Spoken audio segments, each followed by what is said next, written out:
They agreed on having a trip to Italy the next year, signing a contract for $3.4 million. It was this cascade of just random things, and nobody stepped in the way. Matthew and Rob are the security and compliance leaders showing community health centers how to deploy AI safely. AI is already there. It's already there from using Copilot, if you're using Gemini, using the read.ai to transcribe meeting minutes to notes, using Siri, using any type of the Android platforms or anything. It's already there. So the kind of the cat's out of the bag. In your mind, what does real AI governance look like inside a community health center? AI does not belong in IT. AI belongs at the executive level. It belongs at the leadership level because you are the ones responsible to ensure that the guardrails are in place. What are the dangers of getting too complicit with AI over time? The biggest danger is that you have AI talking to AI. That's going to be your biggest danger, because if one hallucinates and causes the other to hallucinate, it can cascade into a much bigger issue. What is the first mistake organizations make when adopting AI? Well, the first mistake is thinking it's just going to solve all the problems. And I just turned it on and off it goes. That's the first mistake, until it hallucinates, and then you've got a mess to clean up an incident. You can ask it anything you want, and it'll just give you the answer. And so if you ask it to tell you the personal details of the person registered to the OpenClaw instance, it will just do that.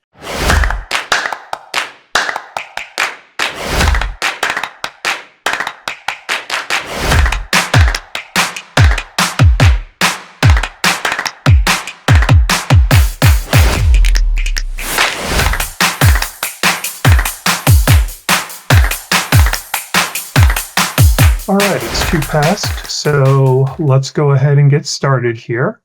Welcome to the AI in the Safety Net webinar series sponsored by RainTech, an MSP service provider with clients across the country, and Thrive, a consulting team of individuals who come from community health centers. Today's session is about building safe and responsible AI infrastructure. And really the focus is going to be diving into the technical and regulatory guardrails that need to be in place in order to pursue AI and to roll out effective and safe AI. I'm Bill France, president and founder of Thrive. I'll be moderating today's session. I have over 15 years experience working as part of and with health center leadership teams. And prior to that, I have about 20 years experience in other nonprofits, including working for an acute care division of a large health system and also as CFO of a large foundation as well. But with that, the two important folks in the room are our presenters, and I'd like them to introduce themselves. And so Matthew is the Chief Information Security Officer at RainTech. And Matthew, can you take a minute and introduce yourself? Yeah. I'm the Chief Information Security Officer for RainTech.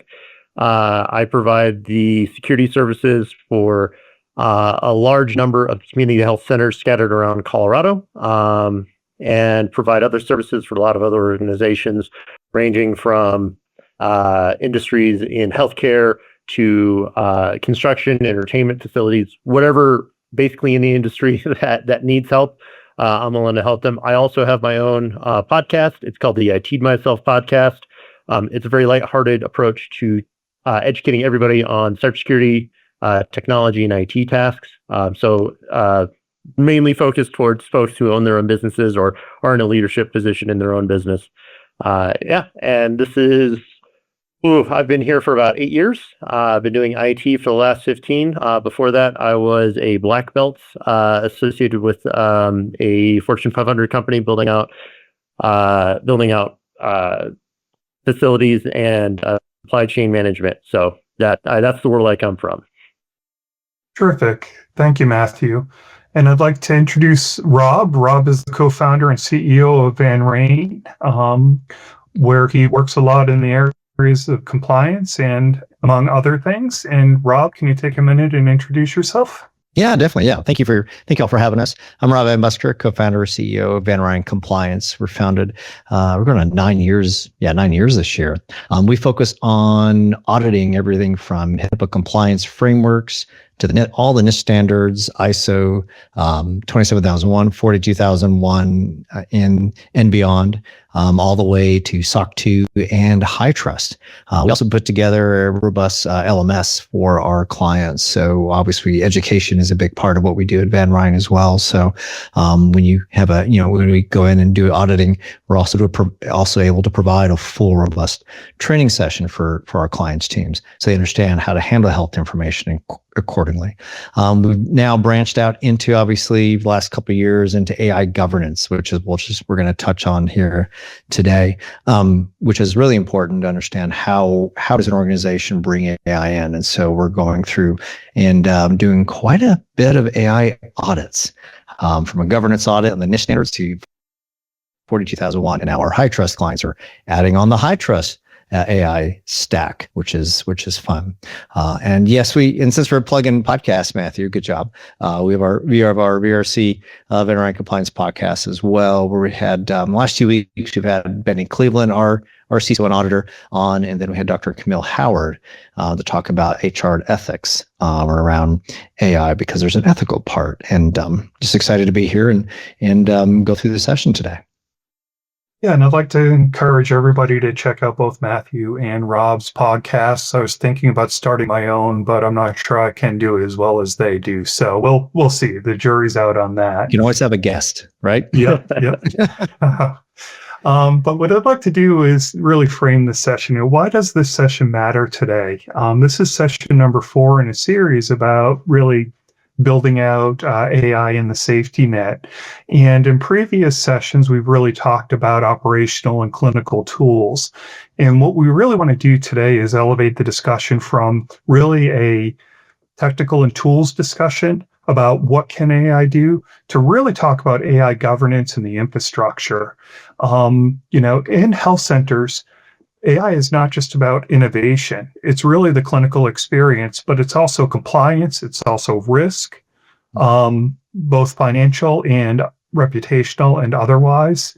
And there needs to be an infrastructure in place that needs to precede deployment. And this is where Rob and Matthew can really, I think, help folks out as far as defining what that looks like. So the question isn't, whether health centers should be using AI, because that's where healthcare is going, but it's really how to use it safely. So really, AI success in a community health center isn't just about what model do I choose.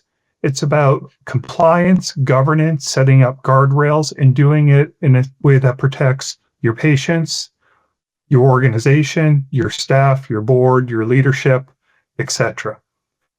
So with that, I'd like to start with really kind of a high-level governance discussion. And I'd like to really just start with Rob and say, in your mind, what does real AI governance look like inside a community health center?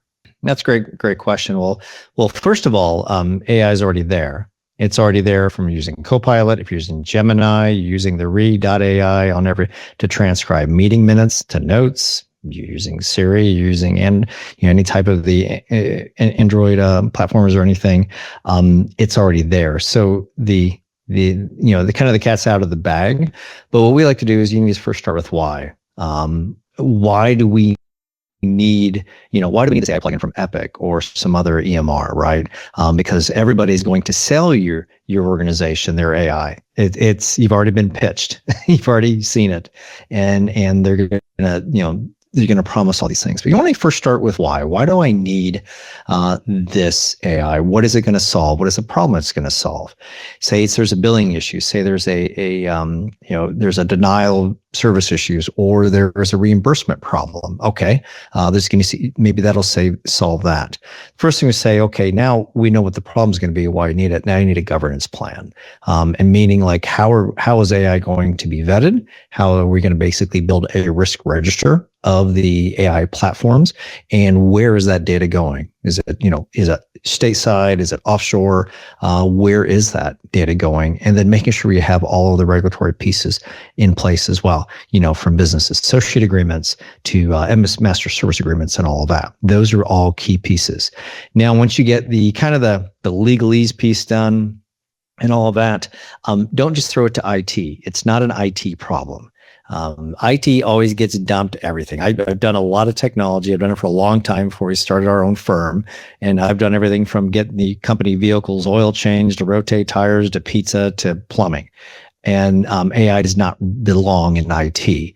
AI belongs at the executive level. It belongs at the leadership level because you are the ones responsible to ensure that the guardrails are in place. You're also legally responsible. Just because for anything that goes awry with the AI, it does hallucinate.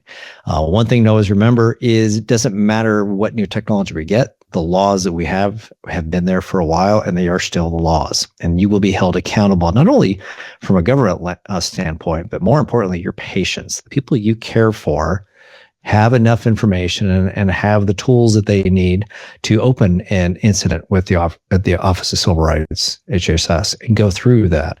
So we start there. So once you get the stakeholders built in and they are brought in and they've committed to it, it's then the education piece. You need to teach your teams, okay, if you're going to be a Copilot shop, great, go all in on that.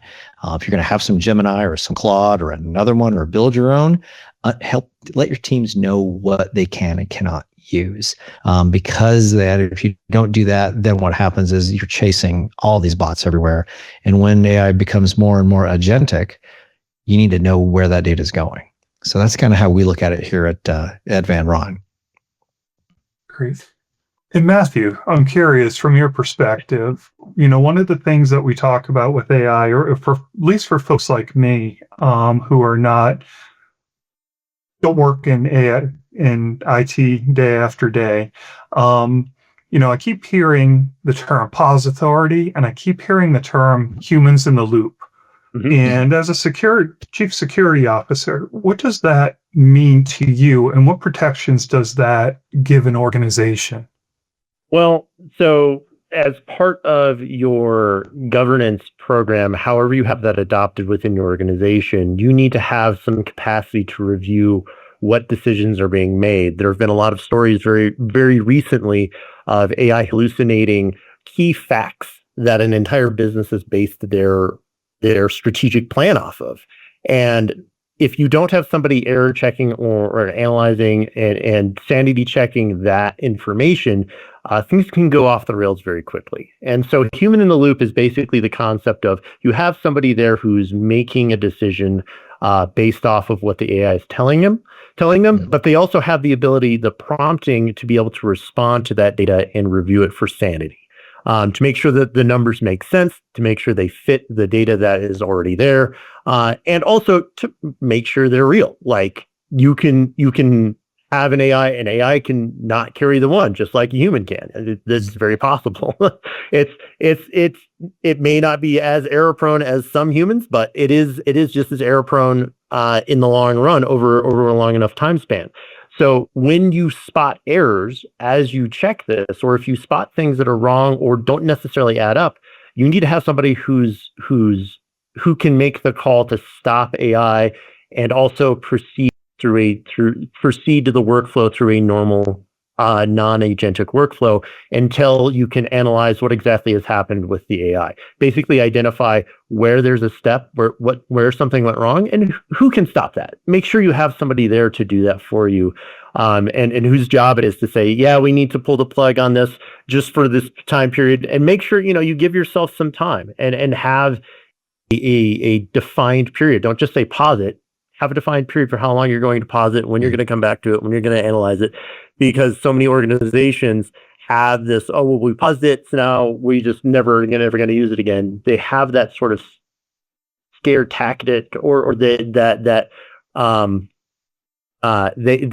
don't feel like any error is acceptable, so they have to stop everything at the first sign of trouble, and that's not the case. This is something that we should always try to be working towards and working through. It's an imperfect system, just like any system built by humans, any system by man. So always have the capacity, an escape hatch, if you will, to drop out and pull things back and review for human consistency, and vet. Again, you brought it up at the top. We want to be able to vet these things, and if there's something that needs some additional vetting or some additional error checking, that's that's an opportunity to do this. This is where we can pause it and review. And what's funny about this is that, my initial reaction when you guys were talking was, wait, what about the infrastructure? What about health centers currently having the infrastructure in place? But a lot of the things you're describing are already happening in a health center, I think, through their quality assurance and quality improvement programs. Absolutely. And that Rob hit on it. Whether or not you believe you're using AI currently, you are. One of the most popular provider use tool for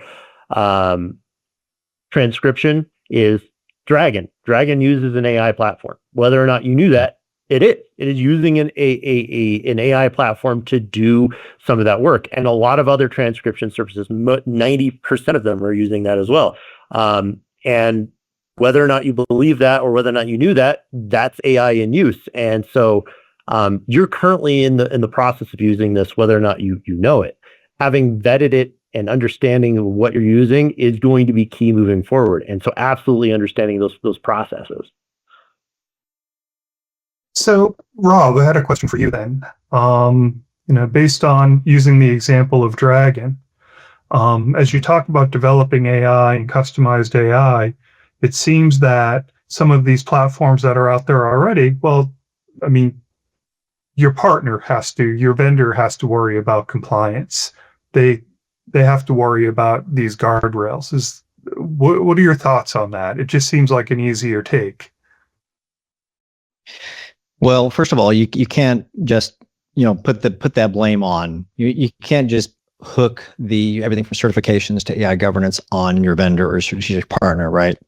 Say it's the EMR or it's Amazon or it's Microsoft, it's GCP or something like that nature. First of all of those platforms are legally protected internally because they're going to call themselves as conduits. They're just a highway of information.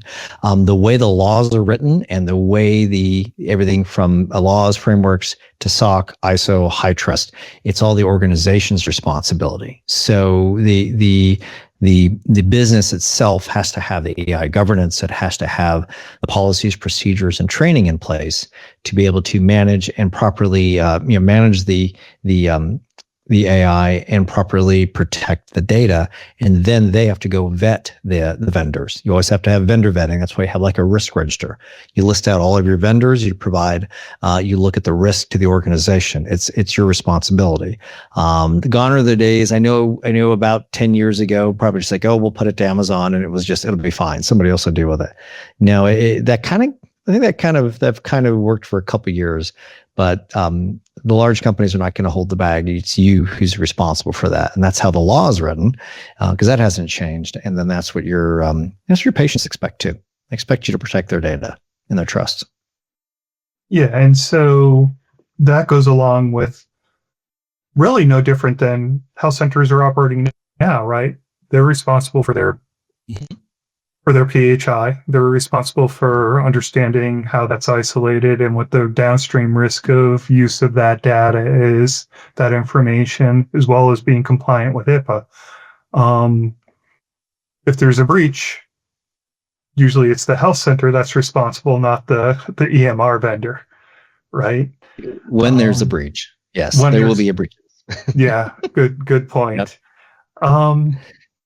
So along that lines, from Matthew, from your perspective, when you talk about AI and protecting patient information, are there added risks with AI as opposed to other technical platform? Regular EMR platforms is the way that we're used to it a couple years ago? Well, so yes and no. The added risks are that the technology is different and that you have to maintain an understanding of how that workflow is occurring and where that information is being processed. There is an additional risk in that just because one organization may be taking your data, they're not who is actually processing it. So you do have to understand what the data flow looks like on your side. But from a reality perspective, the risk is actually the same if you follow proper vetting responses in your HIPAA assessment. So if you're doing a risk register and you're very diligent about adding and vetting vendors as you add them, then the risk becomes the added risk becomes negligible because you're aware of where the data is going. You can analyze that flow, and you have the capacity to identify where data flows to who, and where there might be a potential issue. And that is really kind of the first step is having that risk register and making sure that you're vetting that stuff appropriately, to then move the identifiers, move the data appropriately within the structures of that AI. The risk, again, it's only riskier in the fact that if you don't understand what it's doing, that's a problem. You need to know what it's doing. You need to have that plan. Understood. And I guess a follow-up question that I had with that is in regards to, these are large commitments dollar-wise and time-wise to implement these systems.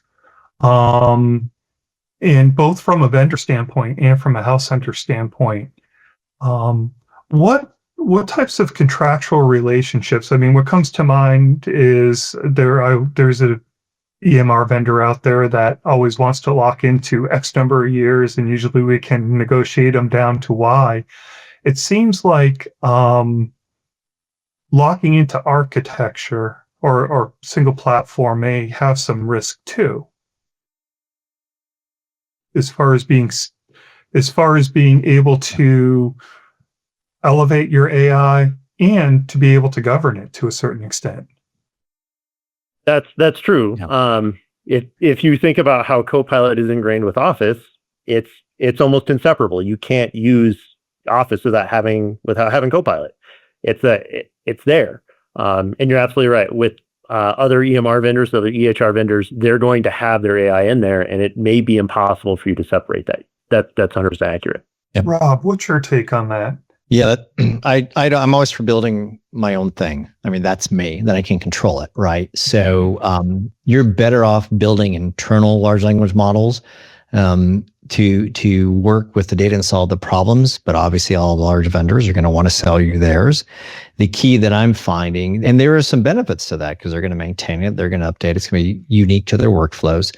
But the one thing I'm seeing is a lot of the platforms that we're auditing, the AI portions are excluded from the business associate agreements because they are not compliant the way they're being leveraged. So I haven't seen one yet fully that says I could use AI in all areas of the platform. Maybe it's just a little bit of the billing. Maybe it's just a little bit of contact management. Maybe it's a little bit of patient management, but it's not everything. So the key point of that is anytime the sales guy or gal, which they do every day, sends you, hey, we have this new AI bot. It's amazing. It'll save you 20 hours a week. It'll cut your response time in 20% and save your money, save 40% off your quarterly budget.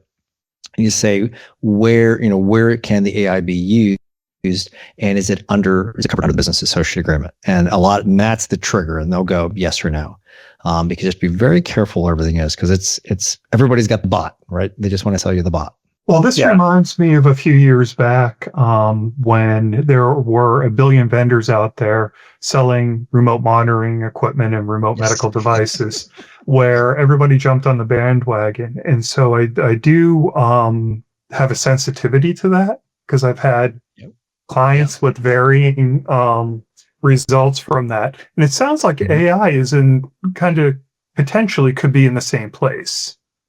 Yeah, it absolutely is. And just like that scenario, it can be implemented both well and poorly. I'm currently dealing with I'm currently dealing with a health center whose AI integration, their EMR is forcing them into an AI integration, and that AI integration is 100% vulnerable. There is a critical CVE associated with this AI implementation. And the healthcare center has a very difficult time of scaling that back because now it is tied into that EMR. And so you're absolutely right. The only way that we can possibly prevent that is by shutting off that access in the EMR itself, which, depending on your vendor, may or may not be the case. Yeah. All right. Here's something that just before we got on, I decided to go into ChatGTP, and I asked it to answer it as ChatGTP to say, if you were me, what would be one question around protecting an organization or protecting a health center that you would ask a group of professionals? And it came back with, give us one example of where a community health center should absolutely not remove human review, which I thought was a little funny because it sounds like you guys have more than one example. Let you go first, Rob. Oh yes, the human review. We don't need the humans, Bill. You know, we need to learn how to work with it, right? You can't lose that human in the loop. That's a big piece. It's a key piece. And there's also a struggle from leadership that is getting pressure by board. And if they're public companies, I'm kind of going a little bit bigger here, but if they're public companies, getting pushed by stakeholders and shareholders to reduce costs. So executives want to cut cost, which usually means cutting processes or, unfortunately, sometimes people. And then the people in the front lines that are actually doing the service, they're like, I need a tool to help do my job, and I just eliminate the roles. You've got to have that panic button if it gets to that point, and before you have that decision point. There's also the insurance carrier side to all this. Insurance carriers do run a majority of all the health plans, as we know, especially on the insurance side. They're going to start requiring AI review and governance before they make claims, before they pay a claim. And so they're going to say, okay, Rob went in for a surgery. Did AI verify that Dr. Franz here did the proper procedure and under the allotted amount of time and use the proper procedure and process? And why is the bill 10 grand and should it be 4 grand? So AI is going to be heavily into that area. And then they're also going to give incentives for centers that are using AI to vet and verify diagnosis, health plans, and payments. But you still are going to need that human in the loop. It's still the verification of, is it doing the right thing? Does it look right? Because even in your use of GBT or Copilot or Gemini, you can look at it and go, okay, that doesn't sound just right, or that doesn't sound like you. That doesn't sound like the way I would present that, and make sure it looks legitimate. So, all right. And that really goes in line with kind of our theme of previous sessions, which is AI as a human amplifier, not a replacement. There you go. Right. Mm-hmm. And the last thing that I want to do, and this is not what we're talking about here, is go to the doctor and have AI make a decision about my healthcare, right? They can help the clinician, but not dictate a course of treatment. So I think that's an important point. We're talking about human amplification here, not human replacement. Correct. So yeah. Maybe we can dig a little bit deeper into some specific topics here that I have on my mind. And one of them is really, we've talked about, I think, Rob, you mentioned, or Matthew mentioned hallucinations. How do you detect those in clinical and compliance workflow? Like, can there be a creep with the AI with these hallucinations, or how do you generally approach that in healthcare or really any industry in these workflows? So that is where human in the loop is key. Honestly, you're going to find a scenario where we'll say one of the use cases of AI is to review the charting of a patient and come up with a care plan. Now, that is something that AI should never actually have authority over, is that care plan. Because one of the things it can see is it can see an elevated heart rate or, some indicator of patient distress, decide that it's a cardiac problem when it's actually just a gastro problem, and completely misdiagnose the patient. And so that is part of what makes AI hallucinations so difficult? And one of those things that you need to vet on the front end before you get AI into the infrastructure to make those decisions is understanding how those decisions are being made, because there are two types of decision processes being made inside of AI. There is reward based, where the AI is really just trying to find whatever it can to answer the question. And so if you answer something, if you tell ChatGPT it's wrong, it's just going to agree with you. It's going to be like, yeah, I'm totally wrong. You're right. Absolutely. And it's going to continue to do that because you can force it to hallucinate. But then there's also what is called conditional rewarding, and where the AI is reviewing the information as it's being fed it to then sanity check that portion of the data and then provide an answer that is more complete and more thorough. Currently, right now, there is no model that does that. So there is something to be said about that. But moving past that to identify those hallucinations, really the only way that you're going to do that is have some sort of methodology on the back end to sanity check the answers that you're getting from AI, whether it be human in the loop, whether it be a Boolean test like workflow that analyzes the data and says, does this match what I'm being fed? Any combination of such things. You can implement those controls to ensure that you're seeing those hallucinations before they result in a consequential decision being made that is incorrect. Yeah. Understood. So really the way that I look at that is this isn't just a quantitative analysis of data when you're looking at these things either. It's really this positive reinforcement. I mean, you want a clinician looking at clinical data. You want, somebody who is very familiar with the front end desk, looking at any type of automation that's happening there. You want that's the human in the loop you've talked about. Yeah. I'm not sure if this is for Matthew or Rob. I think an important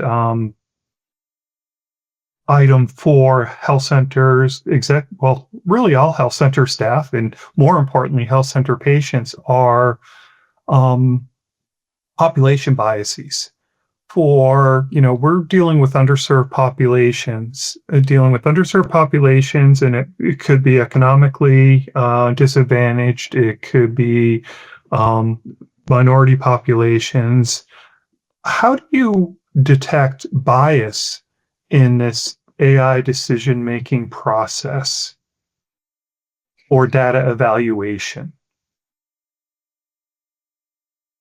Yeah, that's that HR piece, right? That's that governance piece that's tough. The first thing is you need to teach the AI. You need to teach it how you organization, what is bias to the organization? Is it sex? Is it race? Is it religion? Is it some other sort? Also, does it meet the federal and state guidelines and laws of what discrimination is and all of that? Because there's different tones. Like you can go to every different platform and you'll get a different tone or different response of everything. If you ask something religious, it'll give all three platforms will give you a different response. So I think the key is really teaching and getting it to understand how the organization works, and then having someone verify that, like, to the point, for example, we leveraging AI for auditing. So what we do is we will throw in all different types of questions from sex, religion, different type, backgrounds, nationalities, and see what it does. What does it come back with? Say, hey, and then we're able to fine tune that. So this is where you need the testing. You need to really see, you need to test it before it hallucinates, because if a patient or nurse or provider gets a wrong response that's inappropriate, then there could be an HR is civil liability there that you have to deal with, because ultimately you still have that liability. To piggyback on that, the thing that this is where being able to use your own AI or something you've built in house or something that's been built explicitly for you is really key, because the thing that you're going to want to know about your AI is how are they oversampling the data, because that is how you remove bias from an AI platform, is you oversample data or you undersample data based on how prevalent that information is within the training model that you're using. And so if you have a model that's being built for you, you can dictate those parameters. You really can. And that's where the power of getting that information. And to maybe directly answer your question, having an AI decision log, like having it give you its reasoning for every answer it provides, having some sort of analysis log for you to review, is a perfect way to identify those biases before they become problems. So that's no different from my role when I was a CFO. If somebody came in with an analysis and sat in front of me, they would present the information and we'd have a discussion, and I'd ask them questions about what were your assumptions? Why did you move in this direction? And really having that decision-making sequencing or log, I mean, I hate to put it this way, but it's a discussion with a machine, essentially. But it's still, there really isn't much of a difference there. No, that's exactly what you're doing when you have that logging information and you have that parameter identification.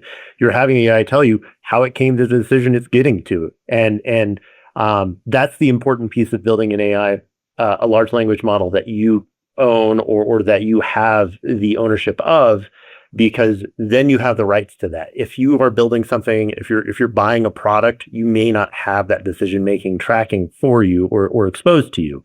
And so you being able to troubleshoot that's going to be a lot harder than if it were built in-house.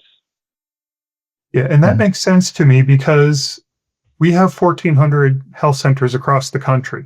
We don't have 50 or 25. Because they're dealing with unique populations with their own unique needs within that community or within that population. And so the models that we build, we want to make sure are specific to what our goal is, our mission, which is serving that particular community or those particular populations. Yeah, absolutely. And you can even, I think this is probably the best example I could give is we leverage Intercom as our chatbot on our website. Intercom is very good at getting very granular. Like I can get down to the response from a religious standpoint, to a regional standpoint, to international countries, to different languages, to all of that, and it can be very fine tuned to have a great customer experience. Likewise, in the health centers, you could have an AI for nursing versus surgery versus billing, right? Yeah, I mean, and there is some cases that you will need to know, the sex and maybe even religion of the patient, so you can provide the best care. So you have to craft those and give those guardrails to each of those. So you could almost have different bots for different areas, not all just one. So terrific. Well, this is clarifying a lot of things for me. Because it's overwhelming for a lot of folks. And, I think a lot of us are used to dealing with AI through a vendor, but we know that the progression in the use of AI is going to keep accelerating. And it's going to be a useful tool and a necessary tool. But this is really putting light to a lot of kind of unknowns that I had in my mind.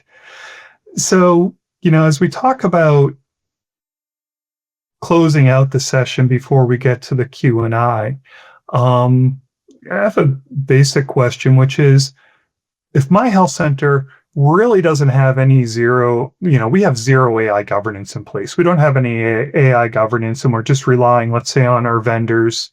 What's the sequencing that we should follow before we deploy any more tools? Can we kind of recap that? Well, it's start with governance. It's either your internal or your external compliance partner. It's the compliance team internally, whoever has that. If it's the Matthews, if it's the CISOs, if it is in IT, we need to say, okay, what is this going to do? How is it going to make our lives better? How is it going to help the organization? And also, what's the compute cost? What's the credits of all this? and really making sure that whatever you bring in fits in the guardrails of the organization and provides that value. Because another big issue is the data leak. We're seeing a lot of AI just scrape data, and then someone didn't, they set it up, but they didn't know the data was also being shared publicly. So then that's a breach. And you need to look at all the tick boxes and ask the questions and then turn it on. And then also educate your staff is getting inundated with AI this, AI that, like on their phones all the time. And everybody like, I'll just try a 7-day trial of this. It's like, yeah, no, let's not do that from a technical standpoint and DLP standpoint. You can block a lot of things down. However, it's really up to the organization to make sure to educate the team. How do we handle this? We don't want to stifle the innovation, but we want to keep it within those guardrails. Yeah, and to piggyback on that, you need somebody in your leadership who is first identified as the person who's going to sort of own your AI plan. You need some champion there to sort of lead that charge in your leadership, so that it comes from the top down. And then you need a guideline for how you want to implement AI where you have it. And also, like Rob said, you deploying your compliance toolkits and your guardrails really comes as almost a third or fourth step, because you have decisions to make before that. What is acceptable? What are we willing to do? What are we willing to allow our users, our providers to use this for? And those decisions really should be made before you journey down the line of, well, let's just use AI. Let's just use it. Yeah. And so it really sounds like we need to be doing a few things here. Obviously, we've talked a lot about governance and oversight and guardrails today. And part of that is really classifying the risk. We need to have risk stratification within our system of rolling it out AI, as well as not only just reviewing those kind of third-party vendor standards as we're evaluating technology, evaluating ourselves in-house, what are our own standards, and then equally importantly, how are we going to monitor and audit these functions within the organization? It's really, when we talk about AI, there's so much discussion about AI as a tool, as even a human amplifier. But without that governance structure in place, these discipline guardrails, it sounds like you can make a right-hand turn in the wrong direction pretty quickly. Yeah. But the opposite side of that too is you don't need a team of AI experts per se. You need a reliable, knowledgeable staff member or partner compliance or security partner involved in this that can help build you out. The perfect example, well, I always say to people, and this was said to me early on in my career when I worked in the finance department of a hospital system, we don't do accounting for our mission. We deliver patient care. And I think that speaks strongly to the point that was made earlier of, this doesn't belong in IT. This belongs with the COO, or this belongs with the leadership team, because it all has to be mission focused. We can't just implement AI to implement AI because everybody's talking about it. Asking the questions that both of you have raised about, what is this going to do? How are we going to deploy it? How is it going to make the patient experience better? Is it going to improve? Could be our efficiencies, could be our bottom line, but most importantly, does it keep the patient safer? Does it provide us more resources so we can continue to reinvest in our mission? And those are the questions we have to be asking. And that's why these initiatives belong both at the leadership level, I think, and within the operational / clinical silo. At health centers, historically, we say there's operations and there's clinical. To me, the two go together because they run hand in hand. All right. Do you have any closing words before we get to, or thoughts before we get to any questions that are out there? I think the key is the governance piece. From a closing piece, if there are no other questions or anything, happy to answer those questions. But just think of governance. Think of the why first. Think about how are we going to audit the AI, because you will be legally responsible for the implementation of the AI. You got to make sure that it's also valuable. Think of AI as an HR hire. It's an FTE. Like, okay, if this one bot can I bring on one bot, and yes, it could probably take the load off of 3 FTEs. That's a hire. You're going to take the time to hire people. You need to take time to hire the right AI as well. Yeah, and from a perspective of implementation and governance in creating those guardrails, it's really about making sure that you don't drift from your purpose with AI, and that you identify how you're going to use it explicitly. Not allowing a general use to be deployed across an organization without any control. It's very tempting to be like, okay, it works, let's push it out to everyone. Resist that urge. Definitely allow yourselves to follow your guidelines, your guardrails that you've established before you've deployed this fully. Make sure that you have some methodology of identification and verification and validation and vetting, a lot of E's, to make sure that you have the right solution in the right place. Terrific. So let's open this up to some questions. Okay, here's the first question, which is a good question. What is the first mistake organizations make when adopting AI? Rob, I'll start with you, and then we'll let Matthew answer that. Well, the first mistake is thinking it's just going to solve all the problems, and I just turned it on and off it goes. That's the first mistake, until it hallucinates, and then you've got a mess to clean up, an incident. It is AI is kind of I would say where we were with web hosting 10 years ago, where everybody said, we had our computers, and now they all went co-located, right? Which I know RainTech has a site, and then now it's either AWS, GCP, or Microsoft, and then it's probably end up going to be leasing compute down the road. We all kind of had a weird thing with that, but now you don't think twice about starting buying a computer. You'd never buy one. You just lease it up in the cloud. Kind of this is the same way as we all rush to go, oh, we need to do with this AI, but what is it going to do? What is the why? What is it problems actually going to solve? And does my team understand how to handle it and audit appropriately? Yeah, and I would say something similar, but it's closer to don't fall for the buzzword. Don't fall for the buzzword. It's a buzzword that a lot of people like to use. It's like the cloud, like you said, Rob. The cloud is just somebody else's computer. It's not this magical thing that exists. Literally, just somebody else's computer. And AI is in a lot of ways nothing more than buying somebody else's ability to make decisions. Now you're automating it. You're putting it through a process and a workflow. But really, it's just the decision maker, and treat it like it's somebody outside your organization. It doesn't get implicit trust. You need to vet it. You need to drag that down. The biggest risk is implicit trust, I think, in a lot of that. Here's another one. What are the dangers of getting too complicit with AI over time? I'll take this one first, because the biggest danger is that you have AI talking to AI. That's going to be your biggest danger, because if one hallucinates and causes the other to hallucinate, it can cascade into a much bigger issue.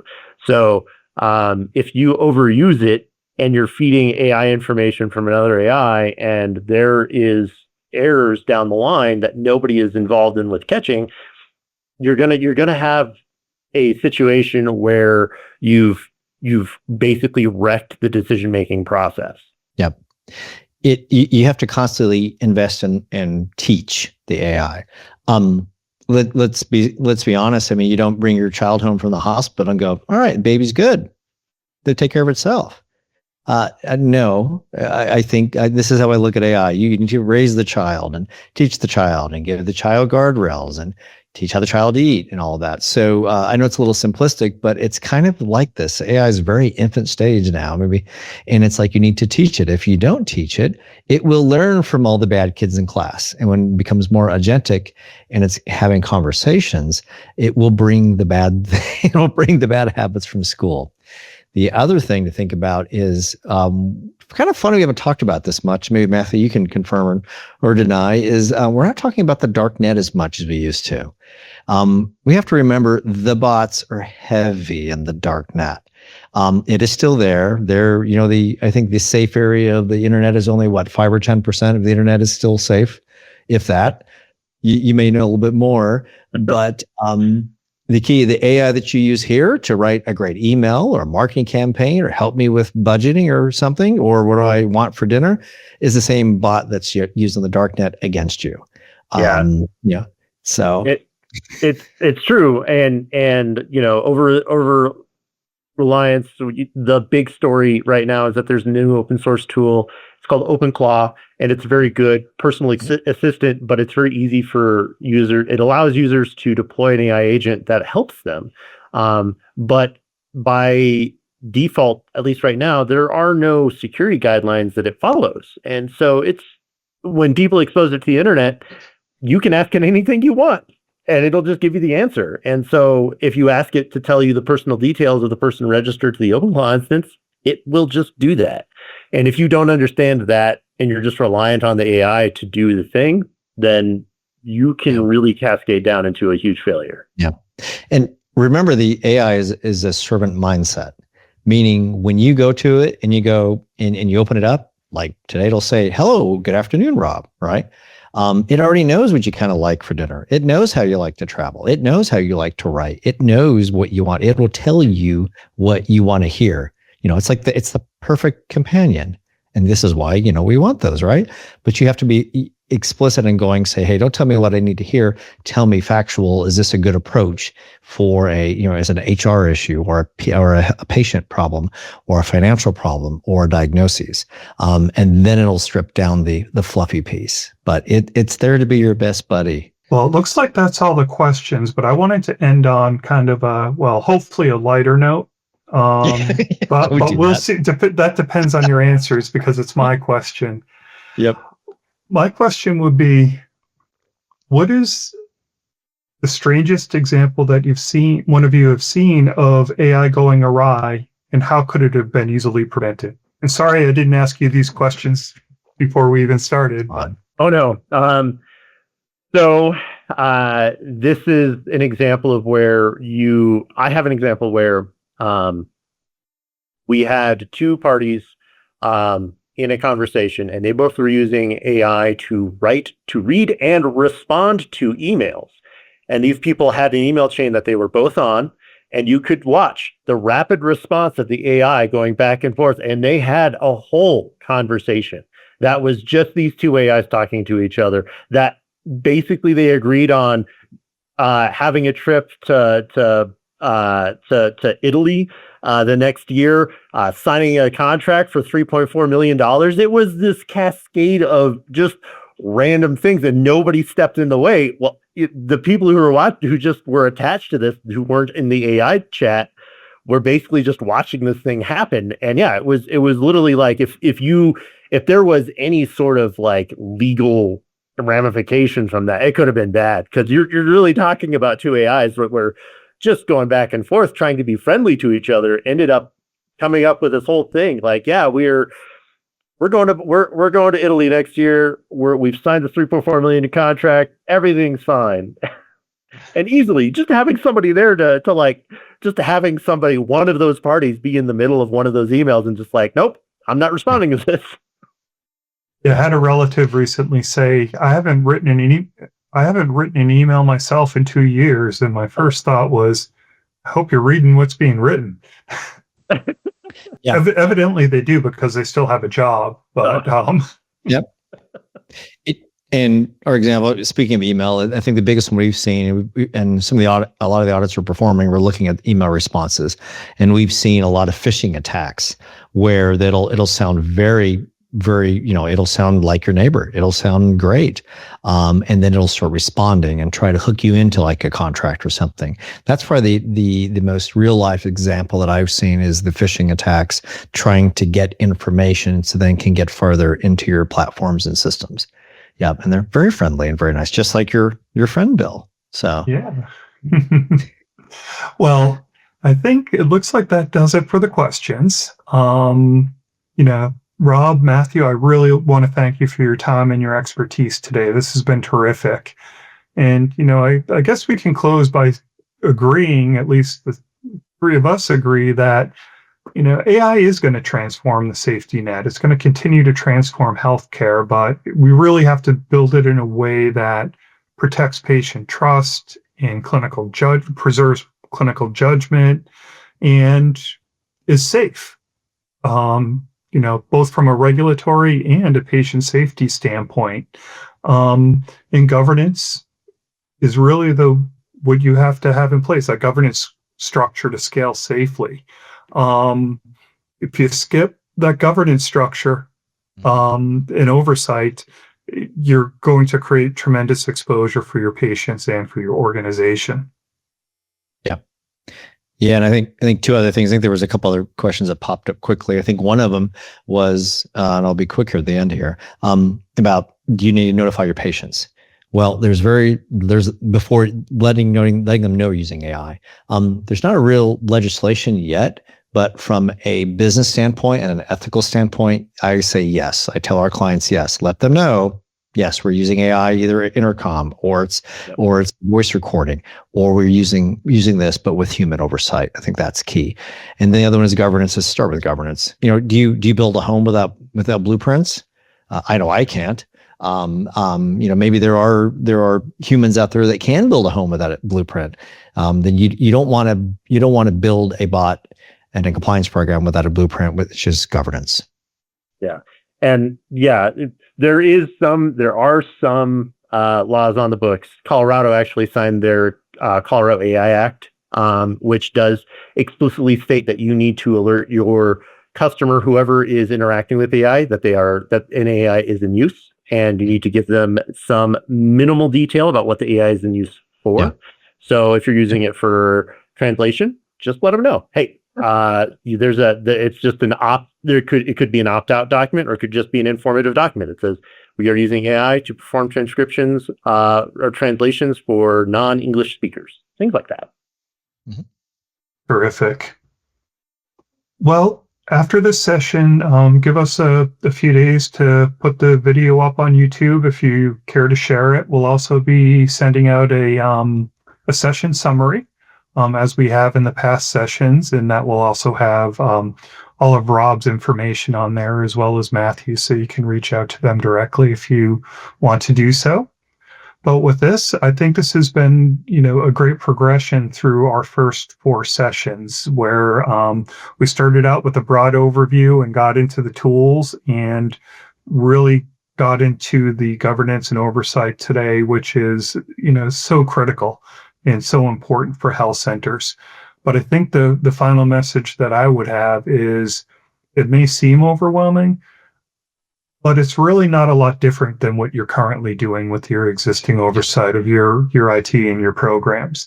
It's just a different product. It's a different tool that you're using. So with that, there's also a survey link that Jessica just put in the chat. So if you want to click on that and do a survey, scan the QR code, or we'll also include that QR code in the post-session materials, I believe. With that, I thank you both. Yeah, thank you. Guys. Yep, thank Bye you. now.